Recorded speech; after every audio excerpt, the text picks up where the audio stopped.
Hello guys, how are you? I'm Hardeep Singh. Welcome back to your own YouTube channel. IELTS updates and recent exams. For more updates related to recent IELTS exam writing test topics, listening, reading, practice test, and speaking, you can guesswork. Please guys participate in everyday listening and reading practice test to achieve your desired band score in your actual IELTS exam. Please hit the like and subscribe button. Press the bell icon for the upcoming notifications. Don't forget like, subscribe and share my YouTube channel and my Facebook page, IELTS updates and recent exams. Part 1. You will hear a conversation between a student and a railway clerk. First, you have some time to look at questions 1 to 5.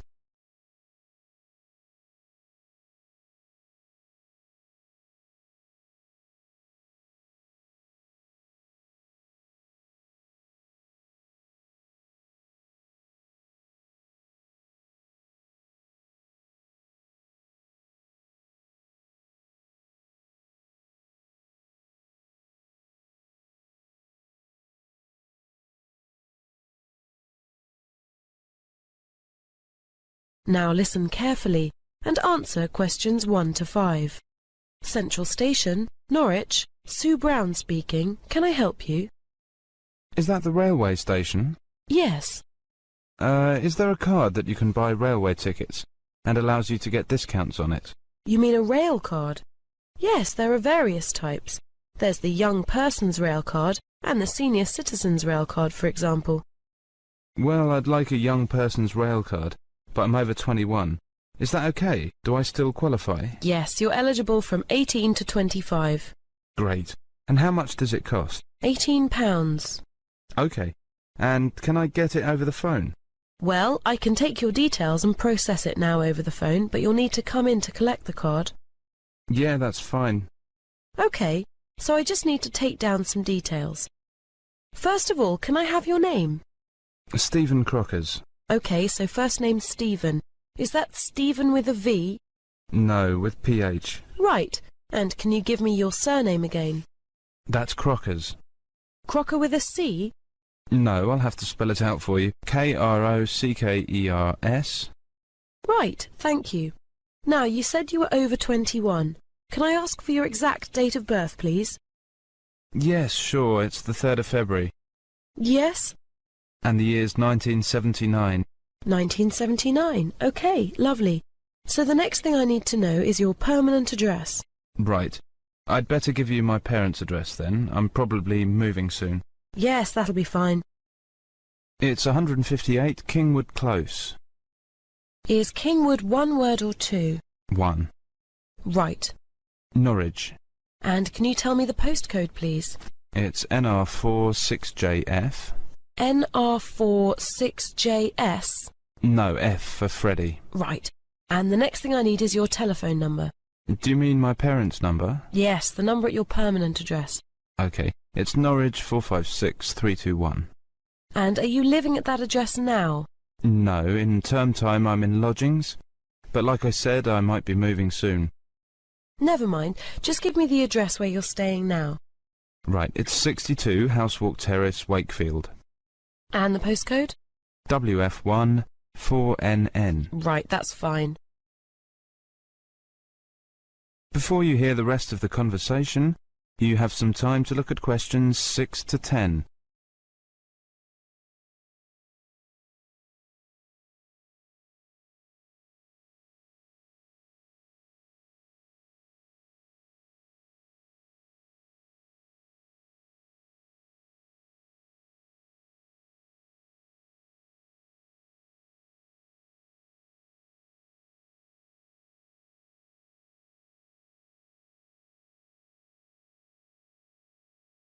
Now listen carefully and answer questions 6 to 10.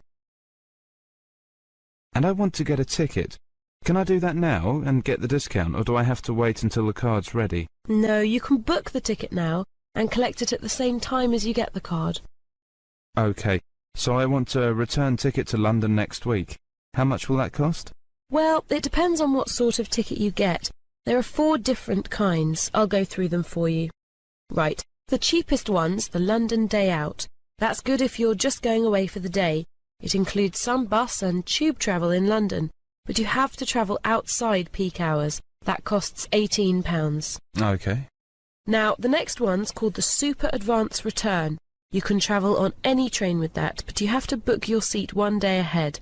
Actually, it's better to book earlier if you can, because there's only a limited number of tickets. Okay, and how much is that? It's £23. No, that doesn't sound too bad. What about the other types of tickets? They're more expensive. There's one called the Saver, which, again, you can use on most trains outside peak hours. That's £29.30.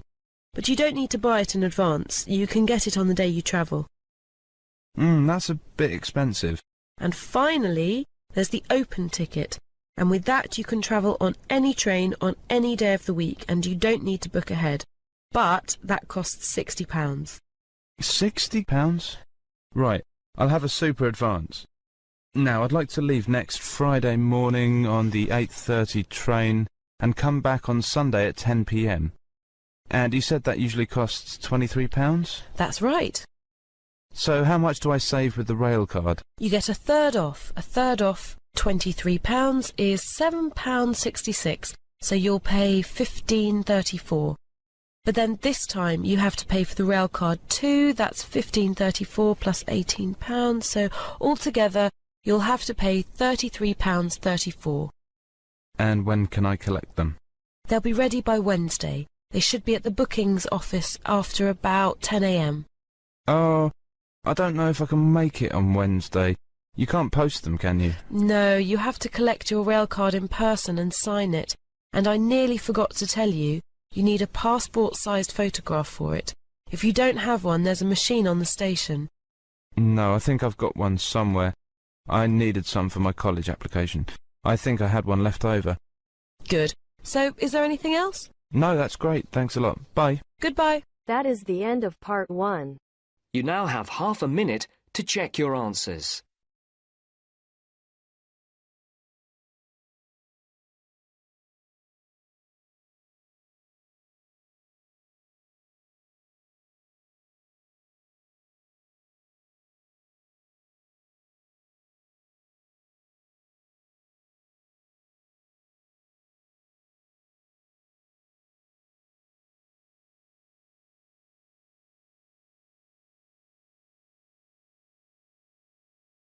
Now turns to part 2.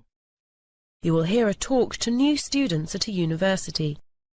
First, you have some time to look at questions 11 to 13.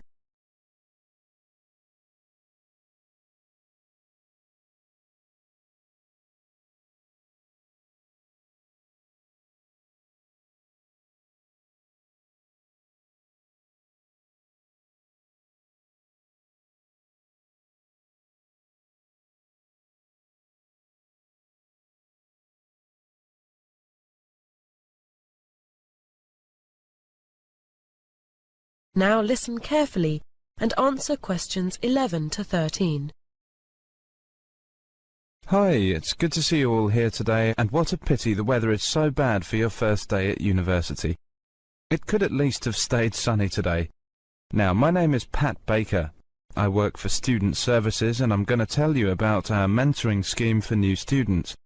We've had it in place for a few years now, and people starting at university for the first time in general find it a very positive experience at these meetings.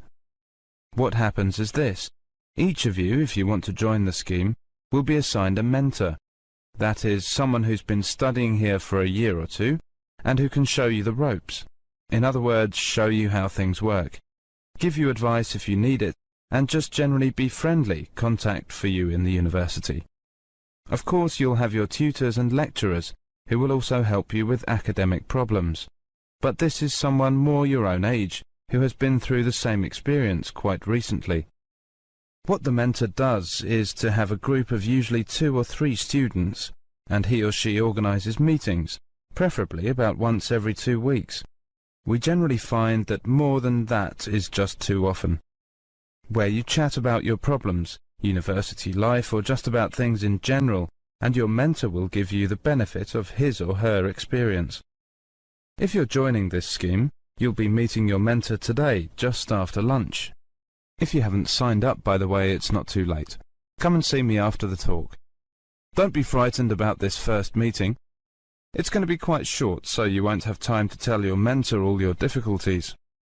You'll just get to know each other a little bit and, most importantly, fix a time and a place for your next meeting, which you can have when you're feeling more relaxed and not so overwhelmed by the newness of it all. Before you hear the rest of the talk, you have some time to look at questions 14 to 20.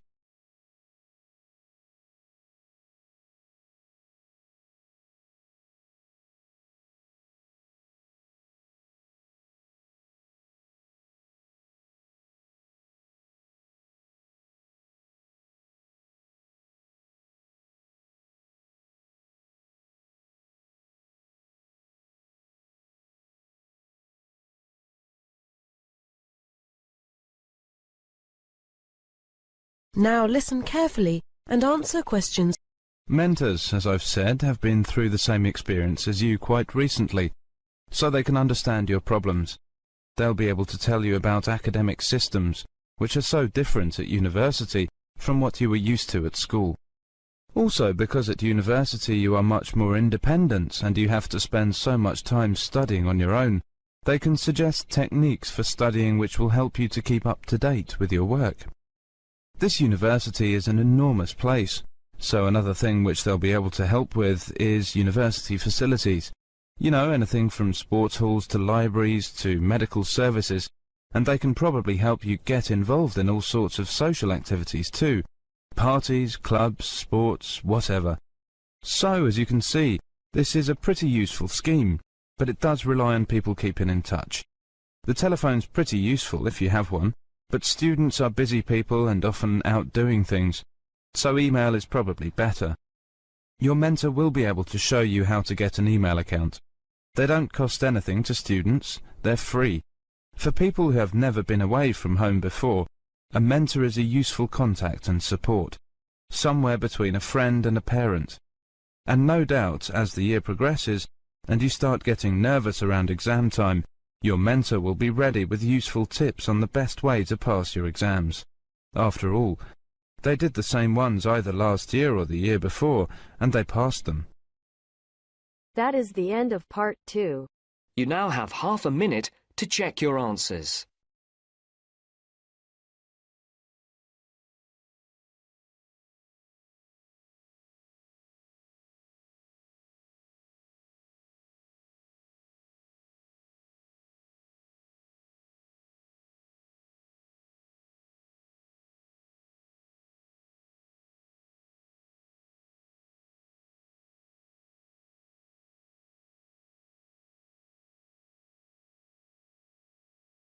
Now turns to part 3. You will hear a conversation about tea between an expert and a reporter. You have 30 seconds to look at questions 21 to 24.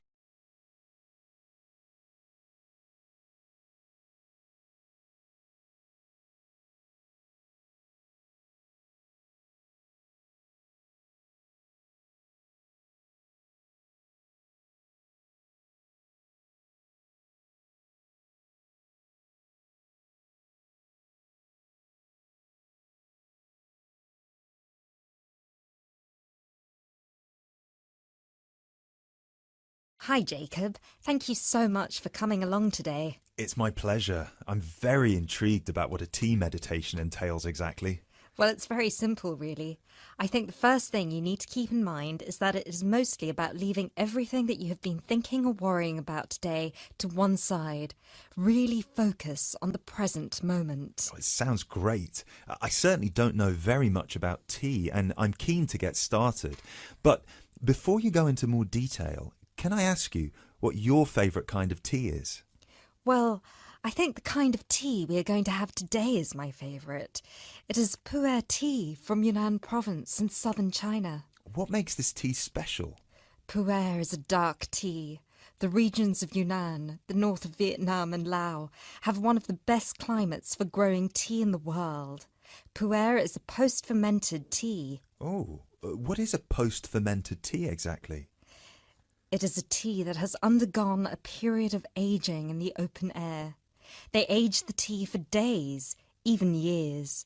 The exposure to humidity and oxygen help to oxidize the tea leaves and encourage fermentation. This changes the smell of the tea and also removes a lot of bitterness from the taste. It sounds similar to the process of aging wine. The process is different, but the effect of aging on the taste is certainly similar. Does this mean the tea can be quite expensive? Absolutely. It can be very expensive. The tea is usually pressed into balls or cakes and sold. At one time, only tea enthusiasts cared about buying these cakes, but now many people have realised that they are an investment, and so buy them like they would buy gold, because the price goes up a lot over time. You now have 30 seconds to look at questions 25 to 30.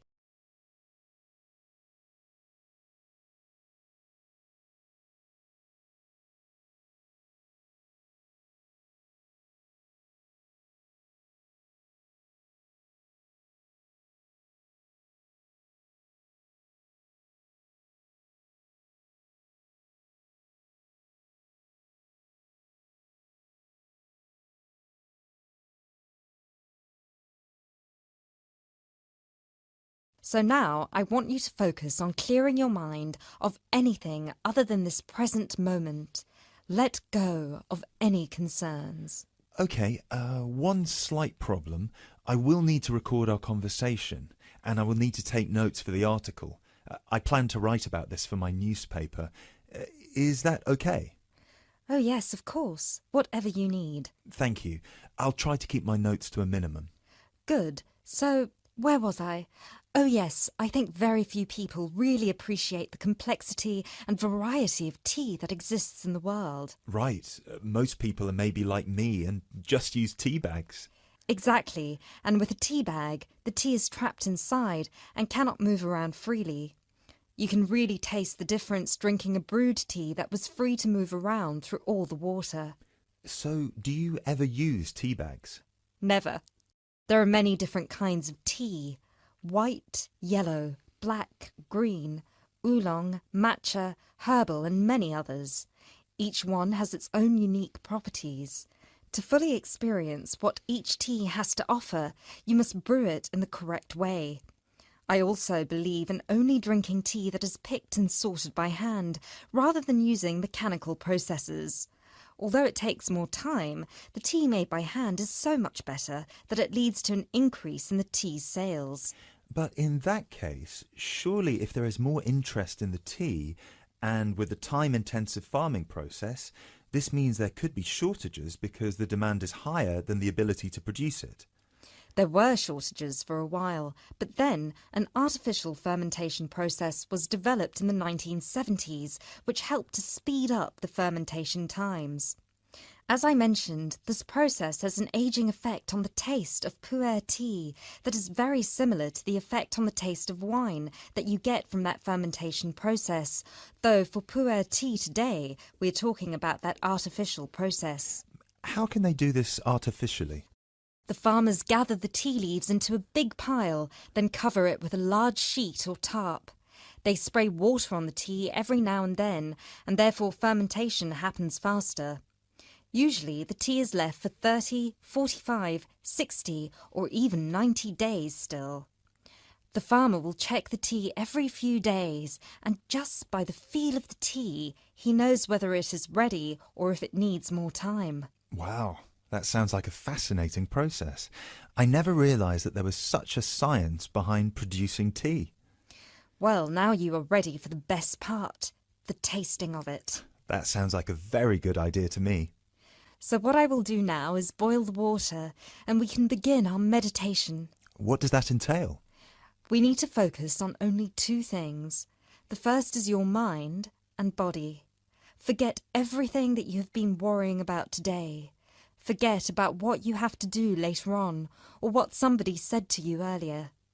Focus on your breathing and on how your body feels. If you have aches and pains, acknowledge them. Pinpoint where there is tension in your body and try to release it. Oh, yes. I can really feel tension in my shoulders. Let it go. Close your eyes if that helps. Take deep breaths in and out. Soon we will drink the tea. When you drink it, think about the taste and how it feels on your tongue. Is it easy to swallow the tea, or do you need to gulp it? Can you brew the tea leaves more than once? Oh yes, you can brew some teas more than 10 times. Now we will shift to noble silence, focusing only on ourselves and the tea. Enjoy. That is the end of part 3. You now have half a minute to check your answers.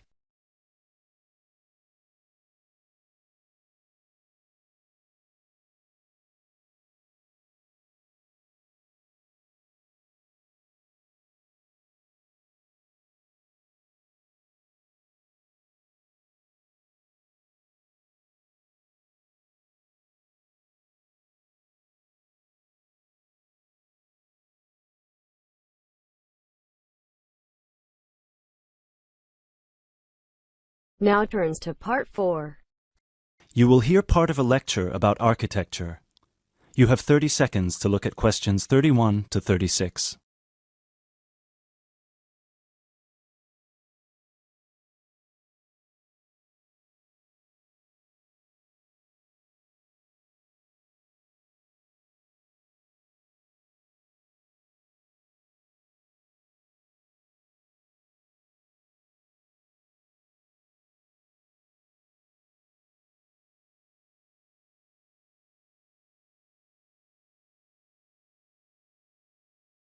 During today's seminar, we will be looking at English Gothic architecture and its origins with a specific case study of Wells Cathedral in England. The Gothic style was initially brought over to England from France. This was at a period of time in which England was ruled from France by the Normans, starting with William the Conqueror, who first defeated the English army at the Battle of Hastings on October 14th, 1066. After 1072, when some smaller rebellions in northern England had been defeated, the Normans gained complete control of the English monarchy, which they controlled until 1154. The peace that ensued in England had a large impact on many aspects of daily life. Thousands of French words entered the English language for the first time, such as beef, fruit, city, and hour. French ideas and styles, like Gothic, also began to flow across the Channel to England too, examples of which can still be seen in the architecture of many listed buildings. A listed building is one that is protected from alteration or demolition because of its historical or stylistic importance. One such building is Wells Cathedral. Construction on Wells Cathedral began in 1175, at a time when Gothic architecture as a style was in its infancy. As a result, it is one of the first entirely Gothic buildings ever constructed. From the first design to the date it was completed in 1490, Gothic architecture flourished in England. Therefore, later additions to the building were still influenced by this Gothic style, rather than by later architectural styles such as Tudor architecture. Older cathedrals in England would have initially been influenced by Romanesque architecture, alternatively known as Norman architecture in England. As the former name suggests, Romanesque was a building style based on the skills passed on to various areas of Europe by the Romans. When the Western Roman Empire collapsed in the 5th century, these methods were retained by Rome's former colonies and developed further. One such Roman gift to the Romanesque architects was the round arch, also known as the true arch. The Romans perfected this style by using wedge-shaped stones called voussoirs, which created pressure that held the structure together at the top. Cathedrals in England, such as the ones in Ely and Canterbury, were started before the arrival of Gothic architecture. Even though parts of those two cathedrals, which were constructed later, are in the Gothic style, other sections predating the arrival of Gothic architecture are Romanesque. The result is known as eclectic, because the building is constructed using more than one style.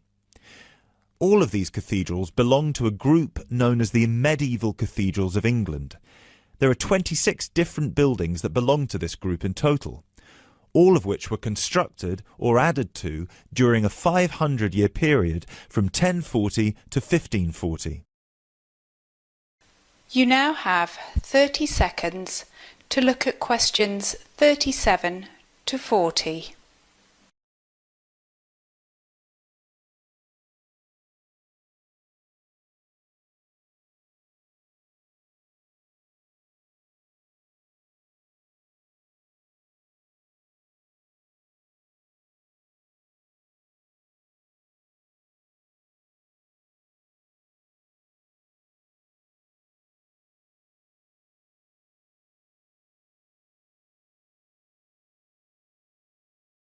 The transition from Romanesque to Gothic began in 1144 at the Abbey Church of Saint-Denis on the edge of Paris.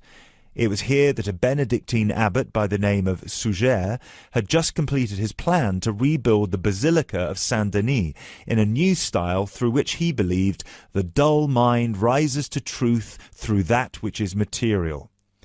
This refers to one architectural feature in particular: high rib vault ceilings, which created much more space inside the cathedral and were designed to draw the attention of people up towards heaven. This design feature also allowed whole walls of the cathedral to be transformed by colourful stained glass. Work started on Wells Cathedral soon afterwards, greatly inspired by Abbot Suger's work. Planned in the crucifix style with the head pointing east and foot pointing west, the cathedral is 126 metres long and the nave is 20 metres high. This is quite low compared to some of the bigger cathedrals elsewhere. Use of tracery, lancet windows and mullions are all characteristic of English Gothic architecture. Whilst examples of all three of these architectural elements can be found at Wells, the lancet windows have no tracery at all, which was more common in early English Gothic architecture before advances were made in the use of mullions and tracery with glass. Lancet windows are tall, thin windows with a pointed arch at the top, and are so named because they resemble the weapon often carried by a soldier called a lance. Examples of these lancet windows can be seen on the west front of the cathedral, which is the most celebrated for its life-size sculptures and delicate floral carvings. Inside the pinnacle-topped gable is a sculpture of Christ the Judge. Immediately below him, sculptures of the 12 apostles peer out over the small city of Wells. Below the apostles are 9 archangels, which are half-size sculptures. At one time, all of these, along with the decorative carvings, would have been painted and gilded. However, today, all the paint has worn away and the sculptures are the colour of the oolite sedimentary stone used to construct the cathedral. It is remarkable to think that more than 800 years ago, such magnificent buildings were created without the use of large cranes and modern technology. It would have taken much longer, but it is possible to see the high level of craftsmanship and attention to detail that is less common in the modern day. That is the end of part 4. You now have half a minute to check your answers. So guys, don't forget like, subscribe and share my YouTube channel and my Facebook page, IELTS updates and recent exams. For more updates related to recent IELTS exam writing test topics, listening, reading, practice test and speaking, you got guesswork. Please guys, participate in everyday new IELTS listening and reading practice tests to achieve your desired band score in your actual IELTS exam. For more IELTS material, visit my official website www.ieltsupdatesandrecentexams.com. The link is given below in the description. If you need PDF files of latest IELTS material, then please join my Telegram channel. So guys, please write your score below the comment section. Again, thanks for listening. God bless you all guys. Stay tuned, stay safe.